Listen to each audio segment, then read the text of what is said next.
2194 വഴിവിളക്കുകളായി, പോസ്റ്ററുകളായി നമ്മളത് വാട്സപ്പുകളിലൂടെയും വാളുകളിലൂടെയും Facebook വാളുകളിലൂടെയും Instagram സ്റ്റാറ്റസുകളിലൂടെയും സ്റ്റോറികളിലൂടെയും മറ്റുമൊക്കെ നമ്മൾ ഷെയർ ചെയ്തുകൊണ്ടിരിക്കുന്ന ഒരു സംഗതിയാണ് ഇന്നത്തെ വഴിവിളക്ക്. അതല്ലെങ്കിൽ ഇന്നത്തെ ചിന്ത എന്താണെന്ന് നമുക്ക് നോക്കാം. ശുപാർശകനാകുന്ന അധ്യായം എന്നതാണ് ഹെഡിങ്. നിശ്ചയം 30 വചനങ്ങളുള്ള വിശുദ്ധ ഖുർആനിലെ ഒരു സൂറത്ത് ഒരാൾക്ക് വേണ്ടി പാപം പൊറുക്കപ്പെടുന്നത് വരെ ശുപാർശ ചെയ്യും. അത് തബാറക്കല്ലദീ ബിയദിഹിൽ മുൽക്ക് എന്ന സൂറത്താണ്. അള്ളാഹുവിൻ്റെ റസൂൽ കരീം സല്ലല്ലാഹു അലൈഹി വസല്ലം പഠിപ്പിച്ച, തിർമിദി റിപ്പോർട്ട് ചെയ്ത ഒരു ഹദീസാണ് ഇന്നത്തെ വഴിവിളക്കായി ഉള്ളത്. ചുരുക്കി പറഞ്ഞാൽ സൂറത്ത് മുൽക്കിൻ്റെ ഫളിലുമായി ബന്ധപ്പെട്ട ഒരു ഹദീസാണ് നമ്മളിപ്പോൾ കേട്ടത്.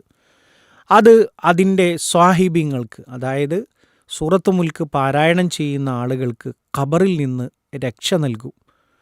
അതേപോലെ തന്നെ മാത്രമല്ല, പാപങ്ങളിൽ നിന്നും അതേപോലെ തന്നെ കുറ്റങ്ങളിൽ നിന്നുമൊക്കെ അതിന് തടഞ്ഞു നിർത്താനുള്ള ആ ഒരു കഴിവുണ്ട് എന്ന കാര്യങ്ങളും അതിൻ്റെ വിശദീകരണങ്ങളിൽ നമുക്ക് കാണാൻ കഴിയും. ഈ ഹദീസ് റിപ്പോർട്ട് ചെയ്യുന്നത് അബൂ ഹുറൈറ റളിയല്ലാഹു അൻഹു ആണ്.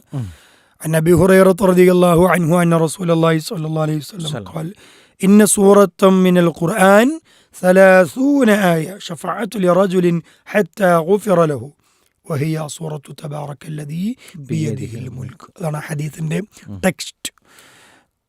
ഏതായിരുന്നാലും അങ്ങനെ ചില സൂറത്തുകളുണ്ട്, പ്രത്യേകിച്ച് സൂറത്ത് മുൽക്ക്, തബാറക്കല്ലദീ ബിയദിഹിൽ മുൽക്ക്.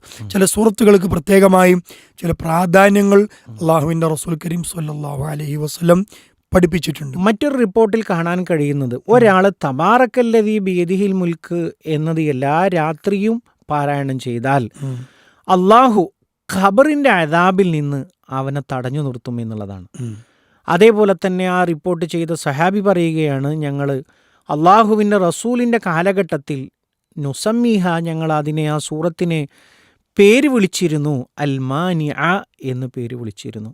മാനിഅ എന്ന് പറഞ്ഞാൽ തടഞ്ഞു നിർത്തുന്നത് എന്ന് ഞങ്ങൾ ആ സൂറത്തിന് പേര് പറയാറുണ്ടായിരുന്നു എന്ന് മറ്റൊരു റിപ്പോർട്ടിൽ നമുക്ക് കാണാം. തബാറക്കല്ലദീ ബിയദിഹിൽ മുൽക്ക് എന്ന് തുടങ്ങുന്ന സൂറത്ത് മുൽക്ക് വളരെ ഹൃദ്യമായ ഒരു സൂറത്താണ്. നമ്മളതിങ്ങനെ പാരായണം ചെയ്യുമ്പോൾ വളരെ ചെറിയൊരു സൂറത്താണ്, പക്ഷെ അതിങ്ങനെ പാരായണം ചെയ്യുമ്പോൾ, അർത്ഥസഹിതം പാരായണം ചെയ്യുമ്പോൾ നമ്മൾ അത്തരത്തിലൊരു ലോകത്തേക്ക് നമ്മൾ പ്രവേശിക്കുകയാണ്. അതിൻ്റെ തുടക്കത്തിൽ അഭൂതപൂർവമായ അത്ഭുതകരമായ സൃഷ്ടിമഹാത്മ്യത്തിലേക്ക് വഴിതെളിയിച്ച് ശേഷം പരലോകത്തെ സംബന്ധിച്ചും സ്വർഗനരകങ്ങളെ സംബന്ധിച്ചും നരകത്തിൻ്റെ ഭയാനകതയെ സംബന്ധിച്ചും സ്വർഗത്തിൻ്റെ അനുഭൂതികളെ സംബന്ധിച്ചും ഒക്കെ വിശദീകരിക്കുന്ന നല്ല ഒരു സൂറത്താണ് സൂറത്തുൽ മുൽക്ക്. നമ്മളത് ഹൃദയസ്ഥമാക്കാൻ പരിശ്രമിക്കേണ്ടതുമായ ഒരു സൂറത്താണ് സൂറത്ത് മുൽക്ക്. അതുമാത്രമല്ല, നേരത്തെ പറഞ്ഞതുപോലെ അതിലെ ആശയങ്ങളിൽ നമ്മൾ അഗാധമായിട്ട് നമ്മൾ മനസ്സിലേക്ക് കൊണ്ടുവരികയും അതിൻ്റെ ആ 30ഓളം ആയത്തുകൾ ഉണ്ട് എന്നുള്ളതാണ് ഹദീസിൽ പറഞ്ഞിട്ടുള്ളത്. സലാസൂന ആയ, ആ 30ഓളം ആയത്തുകൾ അടങ്ങിയിട്ടുള്ള ആ ഒരു സൂറ മുൽക്കിനെ നമ്മൾ നമ്മുടെ ചെറിയ മക്കളെ ചെറുപ്പത്തിൽ തന്നെ അത് അവരുടെ മനസ്സിൽ ഊട്ടി ഉറപ്പിച്ച് പഠിക്കാൻ വേണ്ടി, ഹിഫ്ളാക്കാൻ വേണ്ടി പ്രത്യേക പ്രോത്സാഹനങ്ങൾ നൽകി കൊണ്ടുവരണം എന്നുകൂടി നമ്മൾ എന്ത് ചെയ്യണം, ഈ ഒരു സമയത്ത് നമ്മൾ മനസ്സിലാക്കണം എന്നുള്ളതാണ് ഓർമ്മപ്പെടുത്താനുള്ളത്. മാത്രമല്ല, ഒരുപാട് ഗുണപാഠങ്ങളും ഒരുപാട് ഉപദേശങ്ങളും അതിലടങ്ങിയിട്ടുണ്ട്. നമ്മളൊക്കെ അള്ളാഹുവിൻ്റെ മുമ്പിൽ, അവൻ്റെ അദാബിൻ്റെ മുമ്പിൽ, അതേപോലെ തന്നെ അവൻ്റെ ശിക്ഷയുടെ മുമ്പിൽ നിസ്സഹായരായി നോക്കി നിൽക്കേണ്ടുന്ന കാഴ്ചകളും മലക്കുകളുടെ ചോദ്യത്തിന് മുമ്പിൽ നമ്മൾ തലകുനിച്ച് നിൽക്കേണ്ടി വരുന്ന ഒരവസ്ഥയും അത്തരത്തിലുള്ള രംഗമൊക്കെ ശരിക്ക് നമ്മൾ മുന്നിൽ കാണുന്നത് പോലെ വിവരിച്ച ഒരു സൂറത്താണ് സൂറത്തുൽ മുൽക്ക്. ഏതായിരുന്നാലും സൂറത്തുൽ മുൽക്ക് പാരായണം ചെയ്യുന്നതിൻ്റെ മഹത്വവുമായി ബന്ധപ്പെട്ടാണ് ഇന്നത്തെ ചിന്ത ശ്രോതാക്കൾക്ക് സമർപ്പിക്കാനുള്ളത്.